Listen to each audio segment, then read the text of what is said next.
I'm having a great time. I really am. Not getting speeding fines, enjoying my time out here. Some of you may or may not know, I got a job. This is fantastic for me. Thank you very much. Thank you. Thank you very much. Yeah.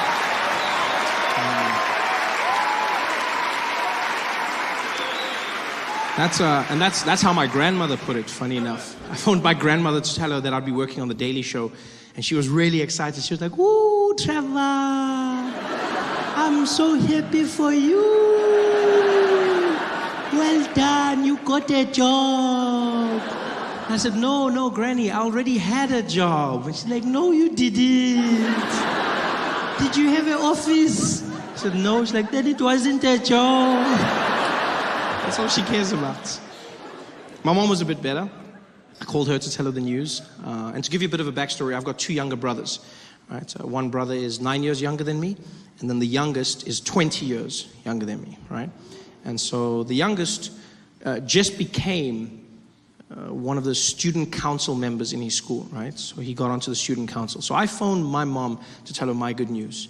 I'm on the phone with her. I'm like, "Oh, Mom, I don't know if you heard, I'm going to be on The Daily Show." And she's like, "Oh, my baby, I'm so excited. Oh, praise Jesus. This is wonderful. Well done, baby. I'm so happy for you. And did you hear what happened to your brother?" I'm like, "No, what happened?" She's like, "Oh, he's on the student council at his school. Oh, I'm so excited. Both my boys are doing big things in the world. I'm so happy. Oh." And I was like, "Yeah, some things are bigger than others."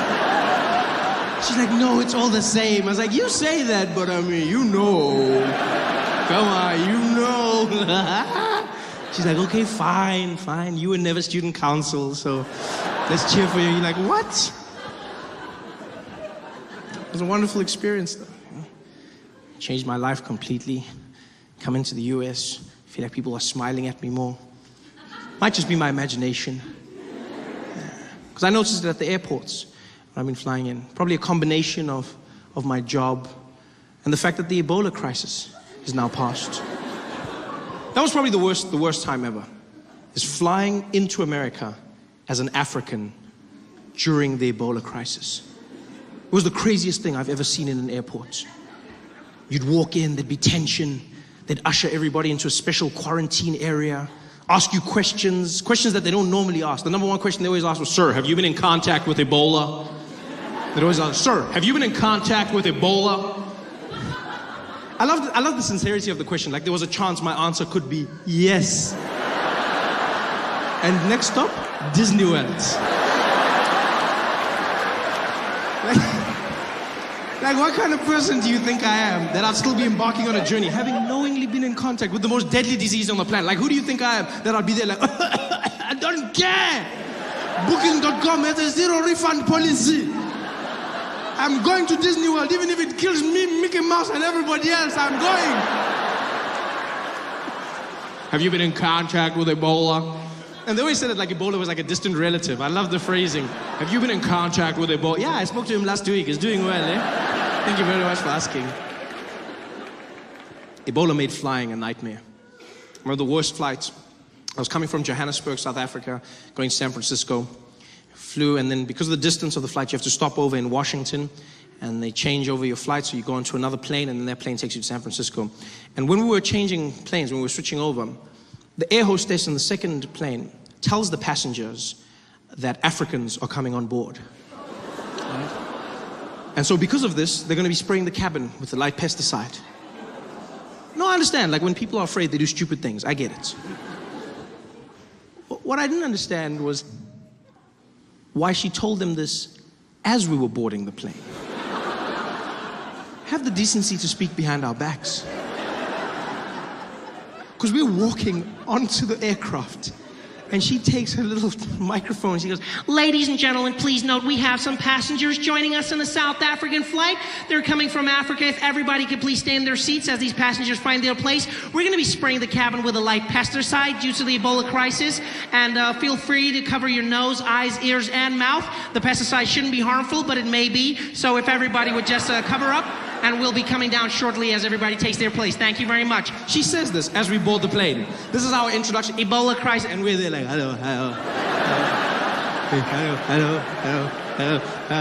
Do you know how hard it is to find a seat in a plane with people that think you're bringing them death? Do you know how hard it is? Like you're sitting there and everyone you go, it almost felt like that scene from Forrest Gump. Like as I'm walking down the plane, people are like, you can't sit here.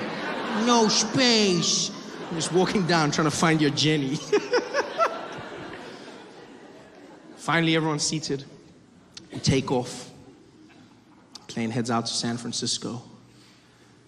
And it was by far the most tense flight I have ever been on. I coughed once. The plane shook. It wasn't even a bad cough. It was just like a little tickle. I was just like, the guy opposite me was like, Ebola! Ebola! I was like, yo, dude, calm down, man. Calm down. It's just AIDS. You're safe, buddy. Calm down. It's okay. Everyone was so stressed. The plane was tense. No one wanted food nor snacks. We finally land at the airport. The plane is taxiing to the gate, and everyone was waiting for that seatbelt sign to go off. Everyone was just, like, it was more than normal. Because already, I never understand why people are in a hurry on a plane to get out of their seat. Like, because you can't go anywhere. Whenever a plane lands, everyone's just like, come on, come on, come on. You can't go, you're gonna go there. That's where you literally go there. It's like, come on, boom, yeah. You can't, I don't understand why people are in a hurry to go. You know who's even worse? The people at the window. You have no right to be in a hurry. You're sitting there like, come on, boom, yeah. Oh, that's good, yeah. Yeah, pass me my luggage. Pass it to me now, right now, yeah. I'm glad I didn't sit down for 2 more minutes. This is much more comfortable. Just stay in your seat, just wait.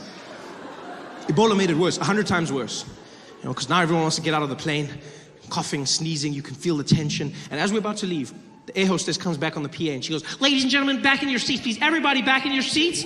Unfortunately, right now, we have a health and safety official that needs to come on board just to make sure that everything is A-okay due to Ebola. We're just gonna make sure that everything is fine. So please stay in your seats, ladies and gentlemen. Again, apologies for the delay. She says this, and then this man comes on, a health and safety official, right? And he has with him a list of all the African passengers and a thermometer, right? A digital laser thermometer. And he comes on, and his job is to scan all the African passengers and get their temperature. And I think the way it works is like, if you're very hot, then you've got Ebola, right? So he's got the list. And he walks around, scans the passengers, and gets the thing, walks down, ticks their names off the list, gets the temperature, gets the names, temperature, names. Finally gets to where I'm seated. And does the weirdest thing. He scans a passenger opposite me, moves to my aisle, looks at me, looks at my name, looks back at me. And then he just shrugs and walks away. Nah.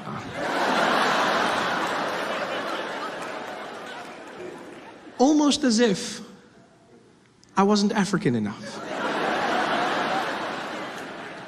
I've never felt so conflicted in my life. Yeah, because don't get me wrong, like, I never want anyone to think I have Ebola.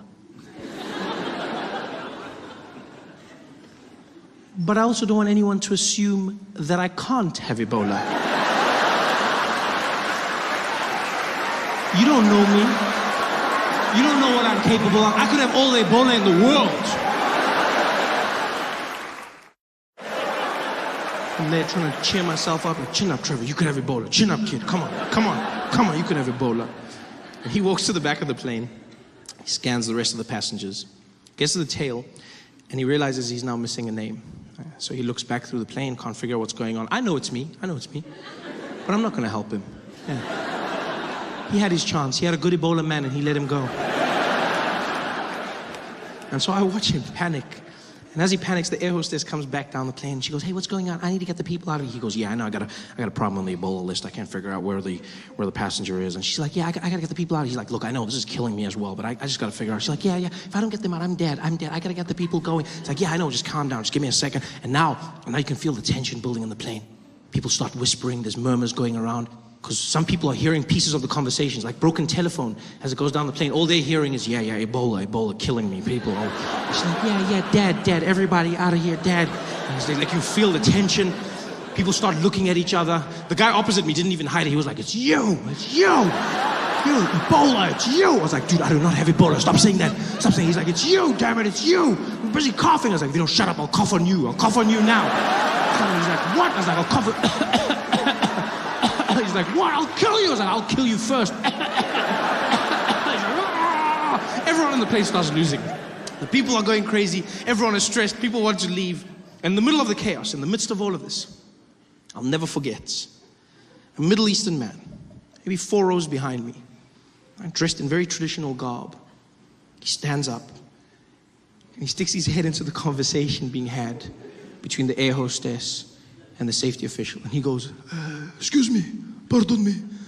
Sorry to interrupt. I couldn't help noticing what you are talking. I just want to say, maybe you want to check. I noticed that gentleman over there was coughing a little bit. The man, he never write anything for him. I thought he was wearing a hood. Something about him, I don't know, something. Just made me a little bit uncomfortable. I thought maybe you want to check. There is, you know what they say, see something, say something. Yeah, just maybe you check there. I'm like, really?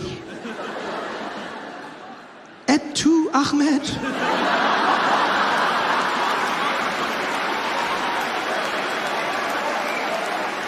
How the wheel has turned, my friend.